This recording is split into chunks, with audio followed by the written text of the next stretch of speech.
Hello friends, MS coder में आपका स्वागत है। आज की इस वीडियो में हम सीखेंगे रिप्लेस सब्जेक्ट के बारे में। लास्ट की वीडियो में हमने सीखा था कि बिहेवियर सब्जेक्ट क्या होता है और ये कैसे काम करता है।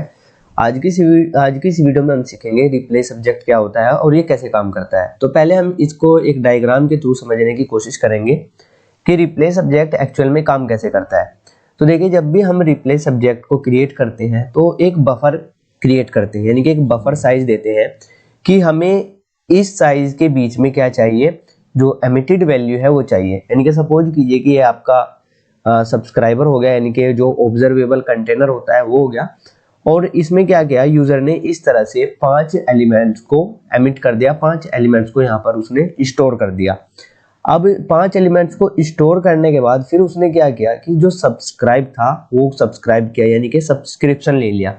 तो अब इन 5 एलिमेंट्स में से उसको कौन से एलिमेंट्स दिखेंगे, क्योंकि उसने सब्सक्राइब बाद में किया है, वैल्यू पहले एमिट हो चुकी है। तो यहाँ पर हम क्या करते हैं, एक साइज दे देते हैं। जैसे मैं यहाँ पर साइज दे देता हूँ 3। अब इस साइज का मतलब क्या होगा कि जब यूजर ने सब्सक्रिप्शन लिया और सब्सक्रिप्शन लेने से जस्ट पहले जो 3 वैल्यू एमिट हुई थी वो उसको वहां पर देखने को मिलेगी। जैसे कि यहाँ पर शुरू से लेके, यानी कि टोटल कितनी वैल्यू एमिट हुई है, टोटल जो वैल्यू एमिट हुई है ऑब्जर्वेबल के थ्रू वो 5 एलिमेंट्स यहाँ पर एमिट हुई है। लेकिन जब यूजर ने क्या किया, सब्सक्रिप्शन लिया, तो सब्सक्रिप्शन के टाइम पे उसको एक फीचर दिया गया कि जो लेटेस्ट 3 एलिमेंट्स है वो उसको देखने को मिलेगी। यानी कि यहाँ से लेके ये 3, 4, 5 ये 3 एलिमेंट्स उसको देखने को मिलेंगी। जो स्टार्टिंग के 2 एलिमेंट्स है ये इसको देखने को नहीं मिलेंगी। अगर अब वो कोई भी वैल्यू को एमिट करता है ऑब्जर्वेबल, जैसे सपोज कीजिए कि अब उसने 6 को एमिट किया, तो अब उसको देखने को मिलेगा 3, 4, 5, 6। यानी कि सब्सक्राइब करने के बाद जितने भी एलिमेंट्स को एमिट किए जाएंगे, जो भी डेटा यहाँ से एमिट होगा वो सब उसको देखने को मिलेगा। तो इसमें रिप्लेस सब्जेक्ट में हम सिंपल सा क्या करते हैं, एक बफर साइज दे देते हैं। तो इसको हम प्रैक्टिकल के थ्रू भी समझ सकते हैं। तो देखिए, हम यहाँ पर आते हैं, जो भी आपने सर्विस की फाइल बना रखी होगी वहां पर आइएगा, और एक हम यहाँ पर क्या करते हैं, एक ऑब्जेक्ट बना लेते हैं, यानी कि रिप्लेस सब्जेक्ट हम यहाँ पर क्रिएट करते हैं, रिप्लेस सब्जेक्ट। और यहाँ पर हम टाइप करते हैं रिप्लेस सब्जेक्ट। यहाँ पर आप देख सकते हो कि ये आपको सजेशन में भी दे देता है, तो यहाँ पर हम ऐसे ले लेंगे। और यहाँ पर हम क्या करते हैं कि जब आप यहाँ पर कर्सर लेके आओगे रिप्लेस सब्जेक्ट के ऊपर, तो ये आपको सजेशन में भी दिखाई दे देगा।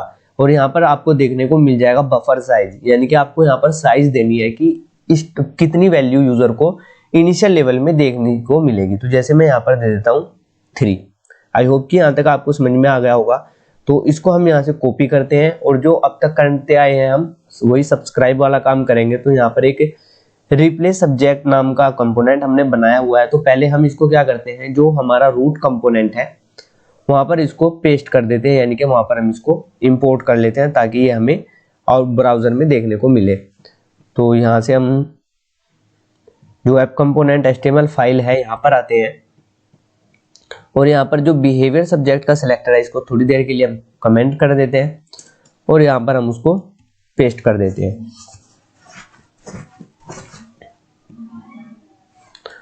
और इसकी TS की फाइल में जाने के बाद हम क्या करते हैं, इसका जो कंपोनेंट का नाम था उसको भी हम यहाँ पर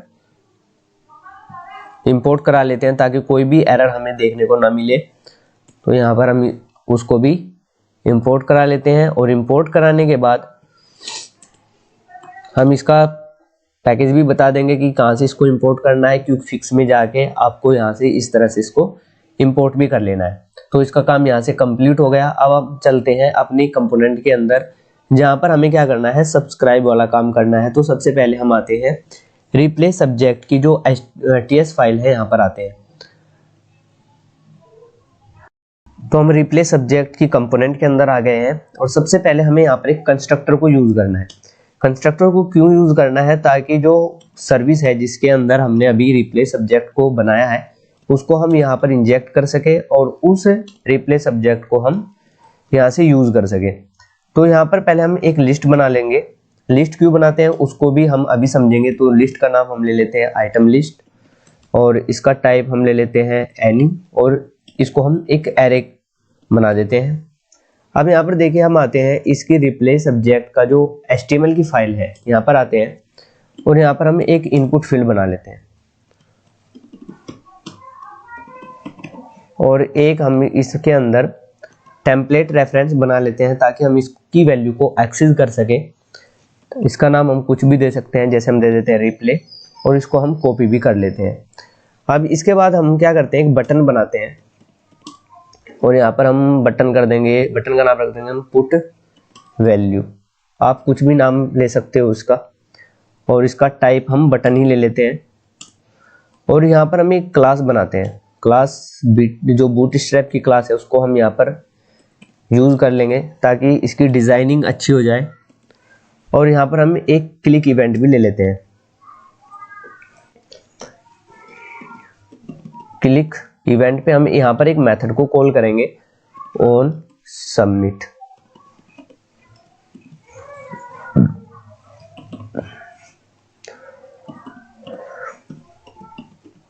आई होप कि यहाँ तक आपको समझ में आ गया होगा कि जैसे ही हम पुट वैल्यू के ऊपर प्रेस करेंगे बटन के ऊपर, तो ऑन सबमिट मेथड कॉल होगी और इसके अंदर वो वैल्यू जाएगी जो यूजर क्या करेगा, इनपुट फील्ड के अंदर टाइप करेगा, और उस वैल्यू को हम लेके आएंगे यहाँ पर इस मेथड के अंदर। और इस मेथड का काम क्या होगा कि उस वैल्यू को ये क्या कर देगा, ऑब्जर्वेबल के अंदर उसको पुट कर देगा। यानी कि जो ऑब्जर्वेबल है एक कंटेनर होता है, ये हम पहले ही देख चुके हैं, उसके अंदर उस वैल्यू को क्या करेगा, ये पुट कर देगा। तो यहाँ पर देखिए हम क्या करते हैं, हम रिप्लेस सब्जेक्ट को कॉल कराते हैं, पहले सर्विस को लेते हैं और फिर यहाँ से हम रिप्लेस सब्जेक्ट को कॉल कराते हैं। अब हमें क्या करना है, इस डेटा को कंटेनर के अंदर पुश करना है। तो उसके लिए हम क्या करते हैं, इसके पास एक नेक्स्ट मेथड होता है जो क्या करता है, जो भी डेटा आपके पास आता है उसको ये कंटेनर के अंदर डाल देता है। यानी कि जितनी बार ऑन सबमिट मेथड कॉल होगा उतनी ही बार क्या करेगा, जो डेटा की वैल्यू होगी रिप्लेस सब्जेक्ट नेक्स्ट मेथड के थ्रू उसको ऑब्जर्वेबल के अंदर डालता रहेगा। अब हमें एक और मेथड बनाना है, सब्सक्राइब का मेथड, ताकि जैसे ही यूजर सब्सक्राइब के मेथड के ऊपर प्रेस करे, सब्सक्राइब के बटन के ऊपर, तो वहां पर क्या हो कि जितनी हमने बफर साइज दी हुई है वो एलिमेंट उसको देखने को मिल जाए। तो यहाँ पर हम बटन ले लेते हैं, या इसी को हम क्या करते हैं, कॉपी कर लेते हैं। जो ऊपर वाला बटन है इसको हम कॉपी करते हैं और यहाँ पर हम इसमें थोड़ा सा गैप के लिए, नॉन ब्रेक स्पेस के लिए जो हम यूज करते हैं उसको हम यहाँ पर यूज कर लेंगे और इसको हम पेस्ट कर देते हैं। यहाँ पर हम इसका कलर दे देंगे डेंजर ताकि थोड़ा डिफरेंस हो, और यहाँ पर हम सब्सक्राइब नाम रख देते हैं इसका, सब्सक्राइब। और यहाँ से हम इसकी वैल्यू को हटा देंगे क्योंकि फिलहाल हमें कोई भी इसकी वैल्यू नहीं भेजनी है। और यहाँ पर हम नाम दे देते हैं इसका सब्सक्राइब। अब हम चलते हैं और इस सब्सक्राइब मेथड को भी यहाँ से हम क्रिएट कर लेते हैं।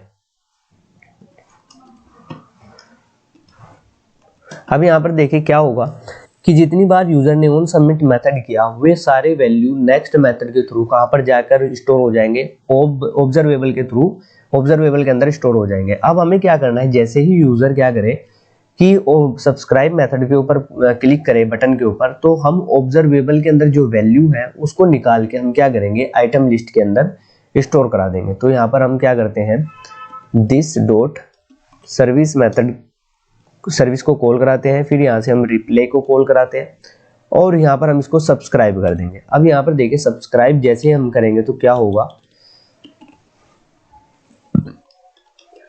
जैसे ही हम सब्सक्राइब करेंगे तो जितनी भी वैल्यू नेक्स्ट मेथड के थ्रू ऑब्जर्वेबल के अंदर स्टोर हुई है वे सारे की सारी रेस नाम के जो यहाँ पर हमने वेरिएबल लिया है इसके अंदर आकर स्टोर हो जाएंगी।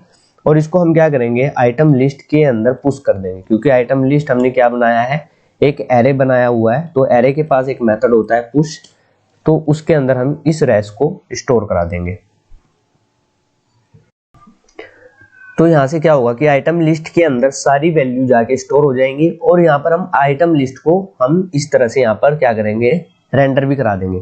तो यहाँ पर मैं एक HR यानी कि हॉरिजॉन्टल लाइन के लिए HR यूज कर लेते हैं और यहाँ पर फिर हम एक UL यूज करते हैं और इसके अंदर मैं LI यूज कर लेता हूँ और यहाँ पर हम ng for लूप यूज करेंगे, ng for लूप यूज कर लेंगे और यहाँ पर हम टाइप करेंगे let item of item list और यहाँ पर हम इंटरपोलेट करा लेंगे इसको आइटम को।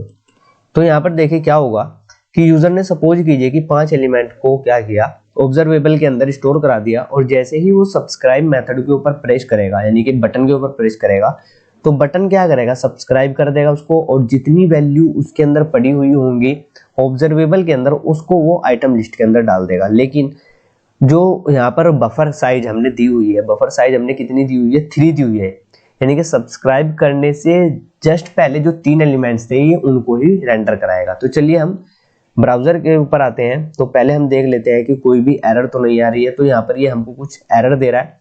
ng4 को जब हम यूज कर रहे हैं तो ये इसकी एरर दे रहा है। ये एरर किस लिए दे रहा है आप इसको पढ़ भी सकते हो।